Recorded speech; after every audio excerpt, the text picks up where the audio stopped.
Speaking for the trees, no matter where they're from.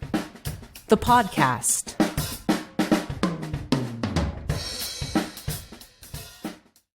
In our first email exchange, we talked briefly about some of these subjects and about how the green energy development is a threat, is an environmental threat in different ways, and how there needs to be a pushback against that. And you said, yes, it's something along the lines of, yes, it's a challenge, but we shall persevere. You said we shall persevere. And I really appreciated hearing that, because living in the United States, this is an empire in decline, and sort of the mood is just sort of one of cynicism about everything, because there's this feeling of energy sort of going down the drain, of things are falling apart, things are in decline, and so a message like we shall persevere is not something that you really hear people say here, and it's not something that is felt here so much. And so I just was hoping you could talk about that for a moment. Okay. Yes. Well, one thing is that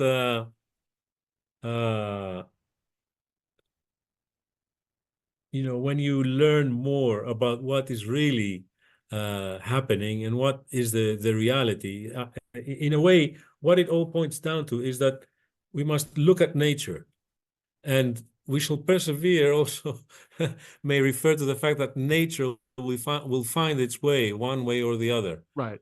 It may be that another civilization, as has happened in the past, will disappear, will be lost. And this will be on a global scale, perhaps, this time. Life on Earth is such a wonderful, it's such a majestic kind of thing, isn't it? The way that life came upon the land from the sea, and what little forces and major forces were involved, and how fungi that we feel so strongly against. If most of the people, when they hear the word fungus, they think that it's something that will threaten them, whereas it's what gave life to this planet, and it's what can regenerate the lost parts of our planet as well. But they have certain demands, certain needs, these organisms, and if they find them, they will flourish.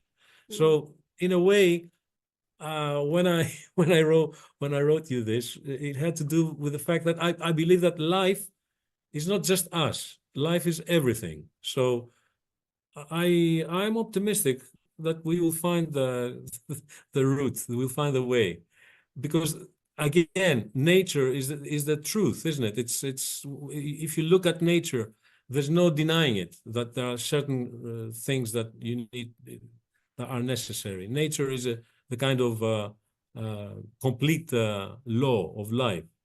It gives you the laws of life, how things function and work. Because we may have different opinions, but if we look at nature, we find the truth. That's what I think. That's all there. Yeah, and I just want to clarify. Sometimes, because in order to address the environmental crises, the different environmental crises that we're causing on the planet collectively, including changes to the climate, to address those, there's changes that need to happen in our lifestyle. And I'm not talking about individual choices. I'm talking about systemic changes that have to happen, which would involve, policy and all sorts of things at that level. But because some people don't like the idea of any kind of change at all, they will fall back on, oh, well, eventually the Earth will be okay on its own, as an excuse not to do anything or not to address any of the damage that we've made. But I just wanted to clarify that that's not what you're saying when you say that. Yes, absolutely. No. Of course. I believe that we have the capacity, we have the agency to do things differently. After all, humans are a keystone species, yes? Yeah. The unfortunate thing is that we've been doing, we were so influential to the community of the ecosystems that but we have done everything wrong.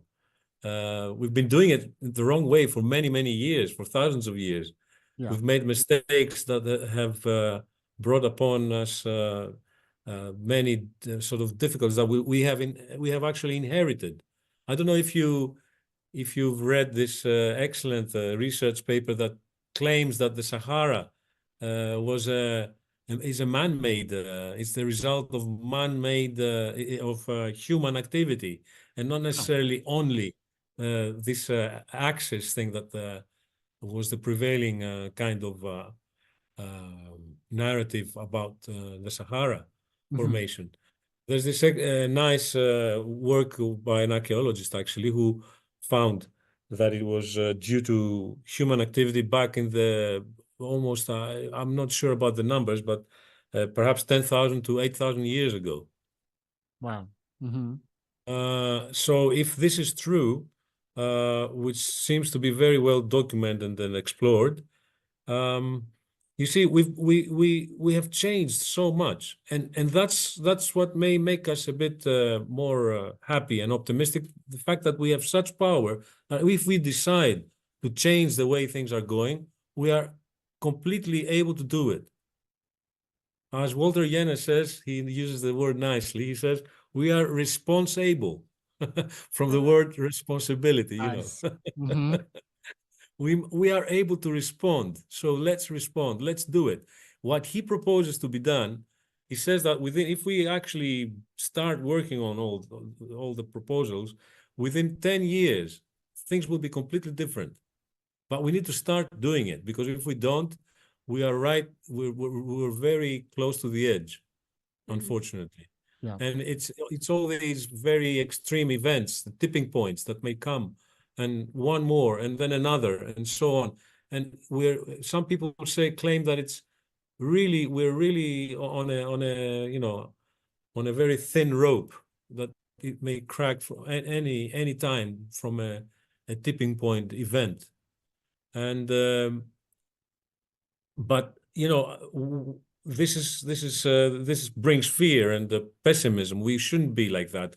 We should look at the optimistic view that we are able to change, to inflict major changes and change the way that things are going as humans. And of course, this is a fantastic idea. It's to be a keystone species. We love keystone species, don't we? Well, we are one of them, like the beavers and the wolves and the others. Exactly.